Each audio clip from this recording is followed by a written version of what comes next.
আসসালামু আলাইকুম। সবাই কেমন আছেন? আলহামদুলিল্লাহ, আমরা তো অনেক ভালো আছি। তো ভালো, কিন্তু গরমে তো সারা বাংলাদেশের মানুষই কষ্ট করতেছে। অনেক গরম, একটু বৃষ্টি হলে আসলেই ভালো লাগতো। তো আজকে শুক্রবার, ঘরটর পরিষ্কার করে আজকে কি রান্না করলাম, কী কী আয়োজন করলাম সব কিছু শেয়ার করব। আর তাহলে আপনাদের আমার ফেসবুক পেজটা ফলো দিতে হবে, আর ইউটিউব চ্যানেলটা সাবস্ক্রাইব করতে হবে, লাইক কমেন্ট শেয়ার অবশ্যই করবেন। তাহলে চলুন আজকে সারাদিনের কাজগুলো আপনাদের সাথে শেয়ার করি। বাইরে আজকে রৌদ্রের তাপমাত্রা 38 ডিগ্রি, অনেক গরম। আর গরমে সবারই আসলে অবস্থা অনেক বেশি খারাপ। যাদের বাসায় এসি আছে তারা তো অনেক আরামে আছে, আর যাদের নেই তারা আসলে গরমটা অনুভব করতে পারে। আর এখন শুরু হলো সকালের কাজ। তো প্রথমে ঘর গুছাবো, তারপরে রান্নাবান্না করব। তো আজকে রান্নার হচ্ছে সিম্পল আয়োজন। গরমে আসলে কাজ করতে অনেক বেশি কষ্ট হয়। আর প্রথমে আমি আমার রুমটা পরিষ্কার করে নিছি, তারপরে চলে যাব সামনের রুমে।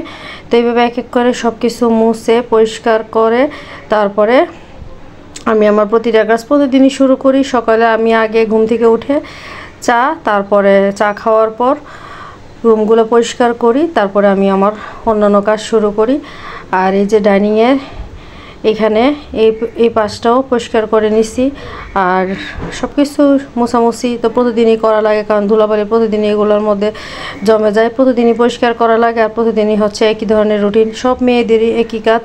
ফ্রিজটাও আজকে পরিষ্কার করে নিয়েছি, ফ্রিজ অনেক বরফ হয়ে গেছিলো, তো ফ্রিজটাও আজকে পরিষ্কার করে নিয়েছি। তারপর সর্বশেষ আফনানের রুমে চলে আসছি, কারণ আফনান মনি শুয়ে আছে, তার উঠতে প্রতিদিনই লেট হয়। তো সে ওঠার পর রুমটা পরিষ্কার করে, তো তারপরে আমি রান্না করার জন্য চলে গেছি। এরই মাঝে আফনান মনি আমার হাতে গত রাতে মেহেদি দিয়ে দিছে। আফনান মনিও তার হাতে খুব সুন্দরভাবে মেহেদি পড়ছে। আর এই যে দেখেন আফনান মনির হাতটা আসলে অনেক সুন্দর কালার ধরছে, অনেক সুন্দরভাবে মেহেদি দিয়েছে। মোটামুটি বেশ ভালোই আফনান মেহেদি দিতে পারে। তো আজকে পায়েস রান্না করতেছি। তো সকাল সকালই পায়েস রান্না বসাই দিছি। এক হাঁড়িতে এক পাশে পায়েস আর অন্য পাশে খিচুড়ি রান্না করতেছি। তো বোনা খিচুড়ির সাথে আজকে হবে দুই ধরনের। আজকে কাটলেট, একটা হচ্ছে মাছের আর একটা হচ্ছে মুসুরি খেসারি আর পাতাকপি দিয়ে একসাথে আমি একটা বড়া বানাবো। তো এগুলো দিয়ে আজকে খাবো, সাথে শসা, কাঁচামরিচ, আচার এগুলো তো আছেই। তো আজকে দেখি খাবারটা ট্রাই করে কেমন লাগে।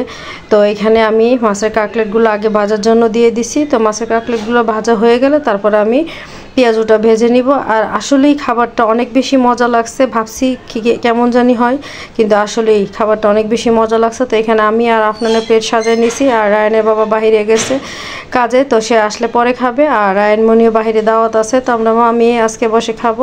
তো আজকের আয়োজনগুলো সব কিছুই শেয়ার করলাম আপনাদের সাথে। তো এখন আমরা মা মেয়ে খেতে বসছি। আজকে সিম্পল আয়োজন, গরমে বেশি কিছু রান্না করি নাই। তো এখন আমরা খাবো।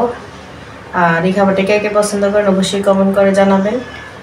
আর রান্নাগুলো কেমন হয়েছে অবশ্যই জানাবেন। আর এই যে আপনাদের জন্য আজকে পায়েস রান্না করা হয়েছে, আপনাদের রায়নের খুবই পছন্দের একটা খাবার।